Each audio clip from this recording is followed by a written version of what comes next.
When I was about 10 years old, my parents bought me a skateboard, and I would skateboard a bunch. I would skateboard around my neighborhood, around my cousins' neighborhoods. Just anywhere I went, I would skateboard.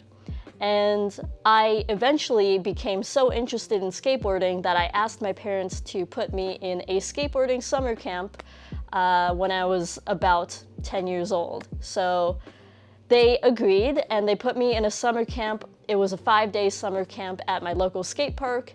And from there, I just kept on skateboarding. But as many kids are, I had my attention divided between so many different things, and eventually just stopped skateboarding.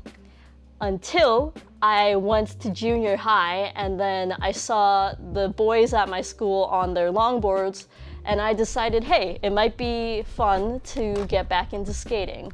So that's what I did. And of course, as a teenager, my attention was divided between so many different things, and I had so many interests that I just stopped skateboarding. And then as an adult at about 18 years old, I decided, hey, you know what? Why don't I skateboard for the summer? So when I was 18, I started to get a little bit more invested in skateboarding, and I started to learn some actual tricks like ollies, frontside 180s, pop shove-its, and a few transition tricks. But at that point, I was in my first year of engineering, and I was so overwhelmed with all the work that I had to do and just the new environment that I quit skateboarding. So that was 4 years ago, and in April of 2021, which is just a few months ago, I was telling my cousin that I had plans to buy an electric skateboard. And I also told her that I was kind of interested in starting skateboarding again. So what she told me is that I should talk to her neighbor Denise, and she told me that Denise was part of a skateboarding club called Tiger Skate Club, which is a club that encourages women, non-binary, transgender, and girls to start skateboarding. So it pretty much was just meant to be, because while myself and my cousin were on a walk, we bumped into Denise while she was walking her dog, and I told her, I'm like, hey, we should go skateboarding sometime. So I eventually got her contact information, and I told her that I am really good with kids, I love volunteering, and that I love making videos. So I asked her if I could make some videos for the Tiger Skate Club, and she said yes. Around Mother's Day, Denise reached out to me, and she asked me if I could film a skateboarding clip that she was going to submit for a Mother's Day campaign across Canada. And the whole purpose of that campaign was to just highlight how cool these moms are and how cool they are on their skateboards. And at that point, I'm like, dang, I should really get back into skateboarding. From there, Denise and I just started skateboarding during the weekends, and she would introduce me to the different members of the Tiger Skate Club. And I eventually just made a whole bunch of friends and kept coming back to skateboarding every weekend, and have consistently been skateboarding with the Tigers Club for about 4 months. So in June of 2021, I came across this video of a guy called Sam Tabor building a mini ramp in his backyard. And I thought to myself, that would be the coolest thing if I had a ramp in my backyard. It would be so fun to build. I could practice my design skills and my construction skills and, my engineering skills. And I was like, yeah, why not? Let's bite the bullet, let's buy some wood, and let's do it.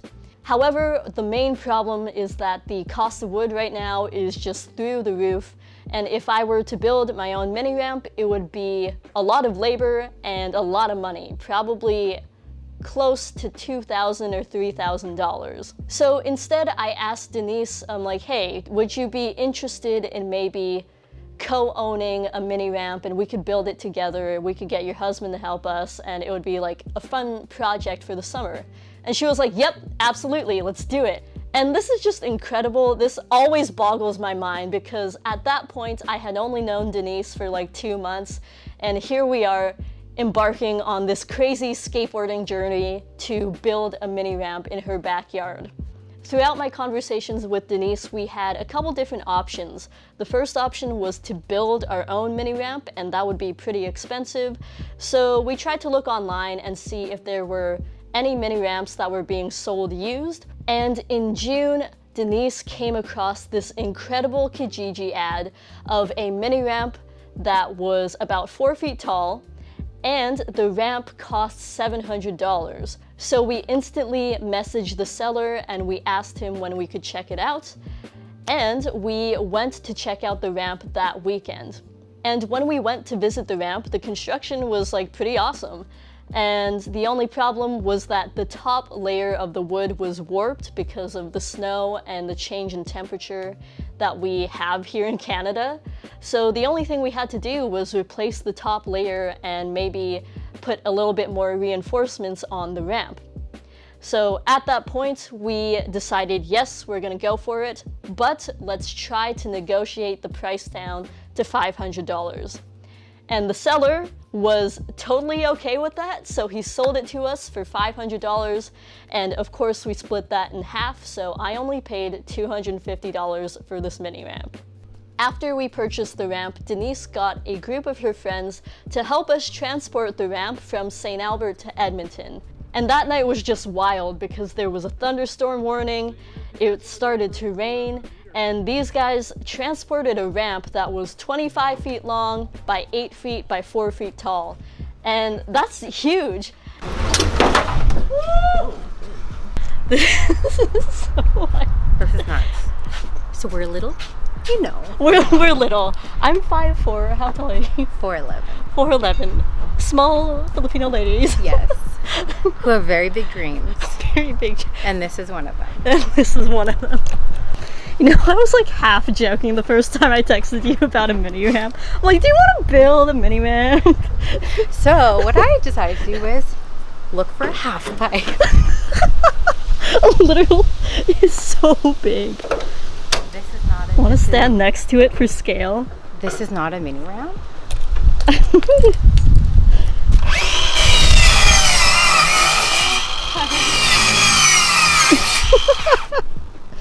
And that's my supportive husband. Yeah, he's the best.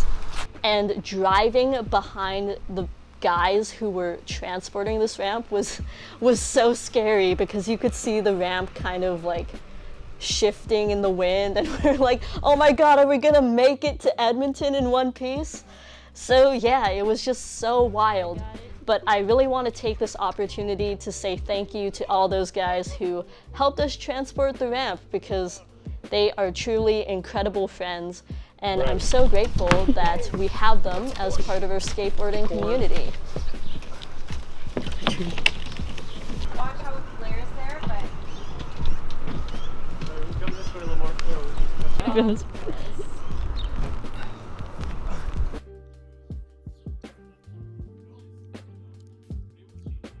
After that night of transporting the ramp, I started to get really busy with school. It was my midterm season, I was really stressed out, so I took a little step back from skateboarding and this mini ramp project. Today is July 16, and this is the ramp update. So Ilya's placed the ramps in position, and there actually used to be a rose bush right behind me, which Denise dug out. And what we're gonna do is we're gonna dig some holes for the cinder blocks so that the ramp can stay level on the ground. Oh, she wasn't kidding. Oh, saved my life. Cannot live on a farm. Such a city kid. I'm so privileged. I'm so privileged.